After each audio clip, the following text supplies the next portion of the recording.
Well, hey there, you're on the internet, it's Shimmertastic Week and Change, and welcome to the Triple N Network, where all you newbie dip nerds can find all the news you'll need. Let's look at an ink today, shall we? Now, today's ink is another of the Diamine Shimmertastic Series. This is the second of the 10, because I am doing them in alphabetical order. This one is Blue Pearl. Sort of a deep, rich blue. Again, the ink samples were provided by the benefactor from Down Under, formerly wished to be known as He Who Shall Not Be Named. So much gratitude to him. He provided the full set, along with Emerald of Chivor. Now, if you've seen my Blue Lightning review, this is not my jam. These are not inks that I would gravitate towards in any way. I have literally been traumatized by glitter. I used to be a TA in a kindergarten art class, and I never want to see glitter again. But yeah, as you can probably see, this is a darker blue with silver glitter. Yesterday's Blue Lightning was sort of a turquoisey blue with silver glitter. So much glitter. Anyways, two pens I used were these. This is a JinHao X450 with a nib that is fairly broad and fairly wet, usually. And this is a Pilot Metropolitan with a Japanese medium nib, which generally writes more like a Western fine. Yeah. Glitter. And yeah, I don't have anything that's perfectly comparable to this at all. I know that was it Jeroboam's Bleu Mer or whatever, Ocean Blue or something. It is kind of similar. I do not have that one. I do not even have a sample of that one. So if they're comparable, I don't know it, which I know is not helpful at the moment. But they could be. But since I don't know for sure, I don't have a sample of it, and I certainly don't have a swatch of it, I mostly had to match inks that were similar in color to this. You know, when you hold it so you can't see the glitter, mostly matches this color blue. So, yeah, had a couple. Come on, separate. So, this is Diamine Sargasso Sea, which is a blue that is very dark, but that sheens red quite intensely so that it takes on an almost purple color in some of the shading spots. And Blue Pearl is quite like that. Next up is Visconti Blue, and this time from a bottle.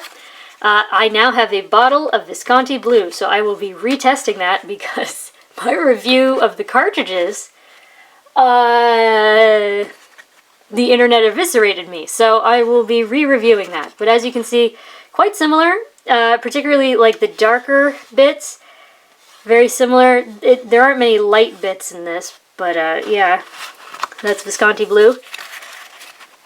Here's Private Reserve's Fast Dry Midnight Blue, which sort of the inverse of this. I feel like the lighter parts of this more match the medium parts of this. But again, this one sort of has some purple undertones as well. And lastly, Diamine's 150th Anniversary Blue Velvet, which is maybe a bit lighter, but down here sort of has some hints of purple, which you see through here as well. So yeah, there are your comparables. Let's check out the chromatography. Now, I might zoom in just a little bit for this, just because it might be nice to have a white background. Let's see how this goes. Can you focus? That'd be nice. Okay, so the one on the left, as denoted by this tiny little D, is the one that I let dry. And here's the normal one, which you can see there is definitely some purple up here through the bottom, and then very blue up at the top, and then sort of a dark line right at the edge. And I don't know how obvious it is at this angle, but all the glitter remains right here where the initial drop was put. But as you might also be able to tell, there is a big blank patch all through here. It is just gone.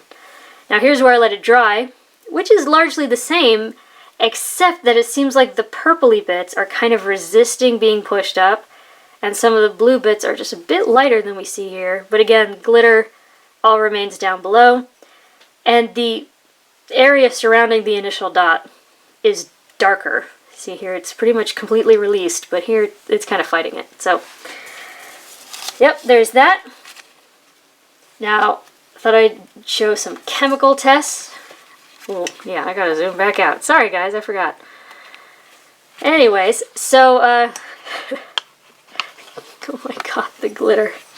Anyways, water got it moving, but it also dyed the page.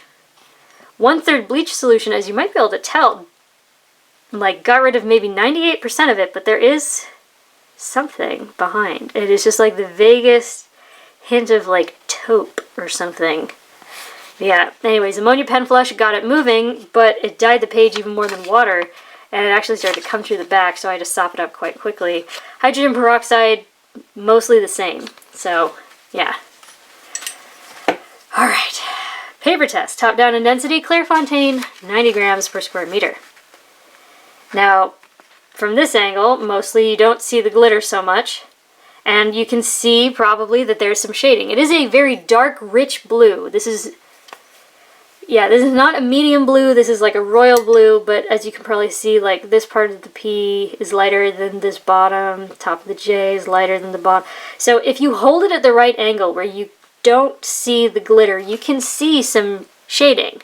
And it's nice, it's a very nice shade of blue, but then you do hold it at the right angle, and it is just silvery pearlescence for days. Yeah, and as you can probably tell already from the scrubby, you see how the top one for the medium Metro isn't nearly as contrasty glittery as the bottom X450. Having now tested all of these inks and cleaned them out of pens, there is a problem with, I think it's the 5 different Metropolitans that I put these inks through. Every single one of them has had a problem with the glitter. We have glitter pileup, where essentially it just sort of piles up in the feed until eventually, insert picture here. Yeah, so that's what happens. Here. So it's trying to get through, like here's the channel, you can see, so that I can get to the feed, and it'll pile up, it'll actually almost like dry, or I won't say dry, but it acts like a sieve. You know, the glitter gets stopped, and then the next stops behind it, and stops behind it, and it just piles up and piles up until it just absolutely cakes all around this bit right here, and creates flow problems. So as we'll see as we go further and further into the tests, that the longer it goes on, the less glitter comes out of that. But yeah, the X450 handled it fairly well, as you can tell. There's plenty of glitter coming out of there. And what's interesting in pretty much all of these inks, whatever the color component is, so like here it's silver glitter and blue ink, the blue ink component is actually quite wet and actually dries on the nib fairly quickly. So I don't know if this is going to come through, but we actually have red sheen along with this silver glitter. I don't know how I'm going to get it on camera without just getting glitter, but it's there. So in essence, we have 3 colors going on here. You have the tiniest bit of red sheen, this vibrant blue, and then the bright silver glitter. So it's quite interesting. But yeah, anyways, that Japanese medium took 16 seconds to dry. The broad and wet JinHao took 28. And honestly, I was expecting longer dry times because this is an ink that's very dense. I mean, look at how like dense the color itself is. There is a lot of ink in this ink just on its own. And then on top of that, there's glitter. And then this is very dense paper. I was expecting over 30 seconds. But yeah, so there you go. Okay, maybe we'll get it here. Because a lot of times when ink dries on the nib, once it starts writing again, you get sheen. So like the No has some red sheen, so does, it doesn't want to show up, but so does the Bleed and Feather. But anyways, as it says, no bleed, no feather, no spread, no echo, but there is sheen, and there's just so much glitter. I've literally been traumatized by glitter. This is so not for me. And also the glitter will smear afterwards, even after it's dry, and yeah, in some places the glitter from the page behind it will render onto the next page, because when these tests are done, I sort of stack them all together and put them together with a paper clip. So sometimes there's glitter transference, and all throughout doing these tests, I would just have glitter on my hands and, like, you know, in between the little, you know, rigid, yeah, see, right here.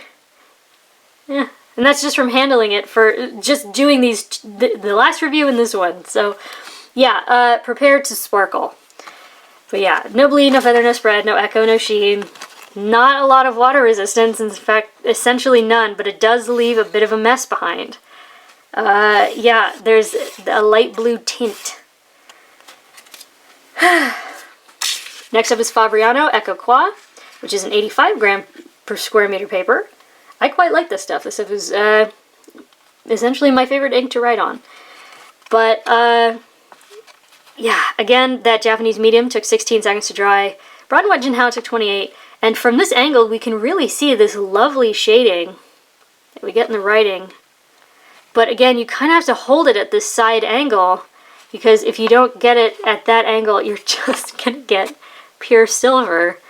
And then you can't see any shading at all, really. So, but yeah, again, where we see this sharp angle, I just want you to imagine that these darkest parts, especially the outlines of these darkest parts, there is red sheen. I do not know how I'm going to get that on camera. I will keep trying, but yeah, no, it doesn't want to show up. But please trust me, it's under there. But anyways, this is a very deep, rich blue. It's intense. I really like it. If I could, like, let this settle, you know, and then, like, skim the blue off of the top and leave the glitter, I would probably really like this blue. But considering how close Visconti blue is, maybe I'll just stick to Visconti blue. But yeah, as I say here, logically long dry times. Why is that? Because this is a very saturated ink. It's got glitter in it. This is dense paper. It makes sense that it would take 28 seconds for that JinHao to dry. And again, when we look at the scrubby, see how, like, all through here there's very intense, dense silveriness, and here not quite so much. That's a trend that's going to continue. Now again, no bleed, no feather, no spread, no echo. There is sheen. I just can't get it on camera because of all this glitter. Now, I don't know why, but not as much of it washed away here. So we get sort of like the bare ghost of what used to be. It would not be easy to recover. In fact, the camera's darkening it up just a bit, but it did dye the page. So, yeah. Next up is Rhodia, 80 grams per square meter, where again, at the right angle, we can see this beautiful shading, especially here in this X450. It's very nice. Look at this intense blue. It's lovely. Japanese medium took 16 seconds to dry. Broad and Wet JinHao took 27. And again, everywhere you see this really dark area, especially these dark outlines through here, imagine red sheen.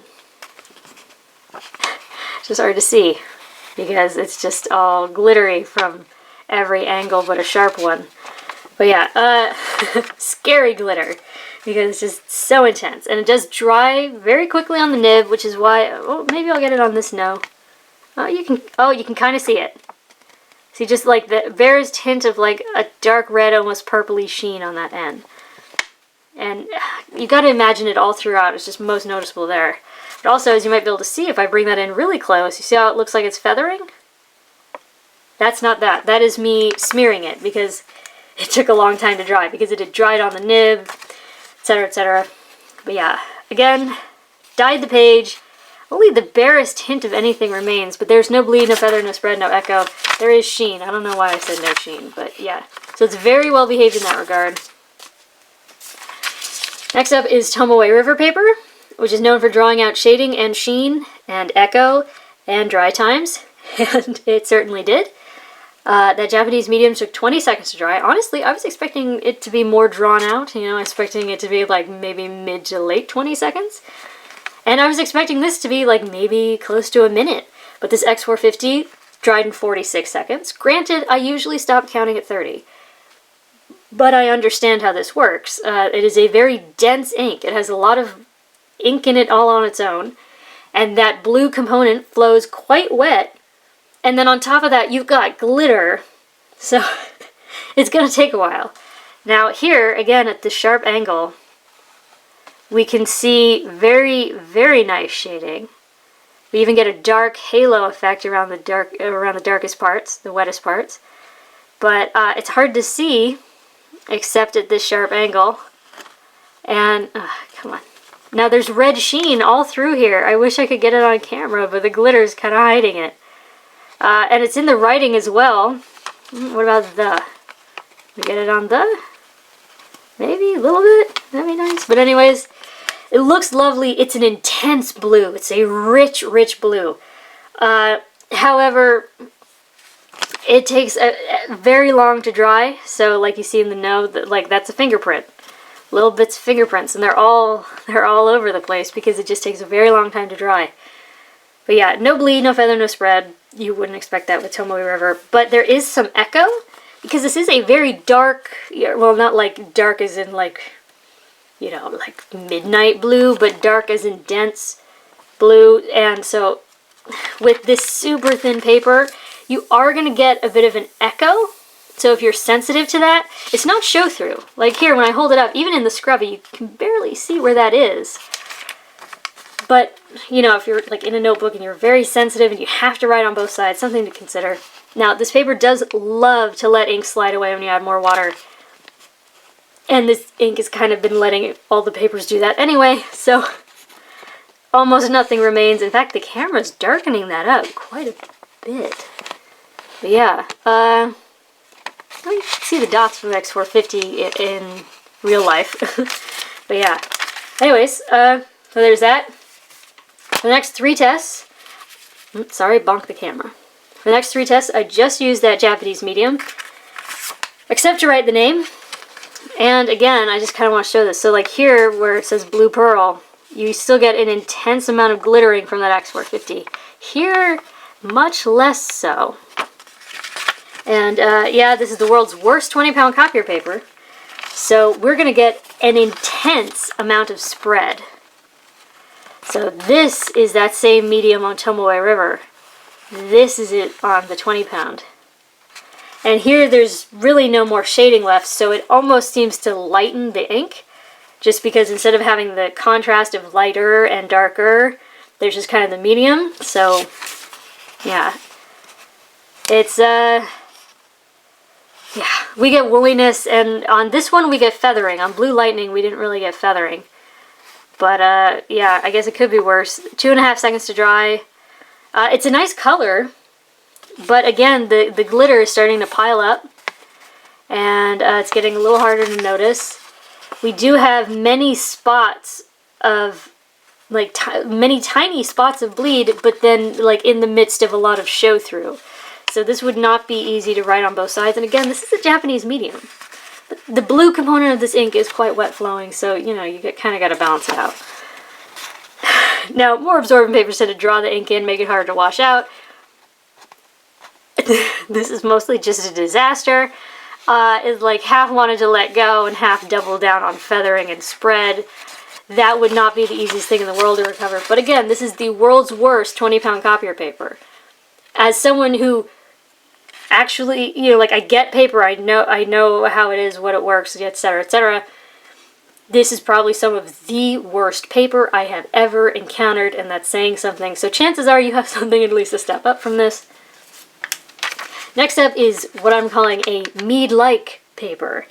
So this is actually just from a cheap little spiral notebook that I think I got, yeah, it's Staples brand that I got. Oh, I think back when I was still in college, which is saying something. But, yeah, I ran out of Mead, so I had to find something. Now, on here, it's very well behaved. Look at this. There's, like, no spread at all. And in fact, we still get some shading. Now, it's harder to see in the writing because it's a Japanese medium, so it's a smaller line. But again, here in the X450, we get plenty of pearlescence in that blue pearl, where the X450 was, but here we don't really get that. And even in the scrubby, it's just evenly distributed. It took 6 seconds to dry. There's no feathering. There's none. There's a tiny bit of halo effect around the wettest parts, but the line is so small, I don't know if I'll be able to show it. But yeah, it's there. And there's even tiny bits of red sheen, which we get here in the scrubby. Maybe I can show it now that there's less glitter. Of course not, because, you know, reasons. And here there was no bleed. So I don't know, maybe like 10-year-old Staples paper. Well, no, not that old. But anyways, who knows? Maybe this stuff is magic. But yeah, again, it just kind of made a mess. Little tiny parts of it remained in the water test. Mostly it's gone and it dyed the page, but it could be worse. Now, lastly, is Moleskine notebook paper, which I hate because it's terrible. It's terrible stuff. It is awful. It's awful. It's very poorly made, and they make you pay a lot of money for it, which is just terrible. So yeah, we got what we paid for here. There's a ton of spread and feathering and woolliness. We can actually see the texture of the pulp that they mashed into paper, not just in the scrubby, but in the writing. And what's interesting is, like, here, we almost start to lose that glitter into that, like, pulpy mixture. And again, here, yeah. Anyways, this paper seriously freaked out with this ink and water. It actually, you can probably tell just by the shape of the paper and the way it reacted. It started to act like chromatography paper, and I don't know why. This is the same stuff I've been using for months. It's the same water. I don't know. So that was weird, but it looks like propane flames on purple monsters. It's, yeah. And let's look at this. This is a Japanese medium. Yes, the blue component of this ink is wet flowing, but this would be my drop the mic moment, except I have to keep testing this stuff. If you're out there and you think this is the best there is, because that was me for years. I thought these were great notebooks because I didn't know any better. Consider yourself educated, throw them away, get rid of them. Or if you're like me and you have 40 you can't get rid of, I don't know, give them to people you hate? I don't know. But yeah. So, anyways, there you go. There's Diamine Shimmertastic Blue Pearl, number 2 of 10. It's a wonderful dark rich blue. For me personally, the only problem is the glitter, which is the whole point of this Shimmertastic ink. But yeah, if you're a fan of, say, Blue Velvet or Visconti Blue, it's kind of a nice medium between these two. And then it's got glitter. So if you are a glitter fiend, try this stuff. But it seems to have some problems with this brand, or sorry, this line in general. Seems to have a problem with Metro feeds. Regardless of the pen, just because this is how these inks work, you are going to have to work more to clean it out. That is just a fact of glittery inks. So go into that knowing it. It's entirely possible that even after you've cleaned it out thoroughly, when you re-ink it again, you'll see just little, like the odd little fleck of glitter coming out because, like, oh, you know, you thought you got it all. That's the curse of glitter. It's never really gone. But yeah, it's shiny, it's shimmery, it's a lovely blue. If this is your thing, have at it. For your consideration from the Triple N Network, if you like the video, please give it a thumbs up. If you'd like to see more, please subscribe to the channel. And thanks for watching. Bye.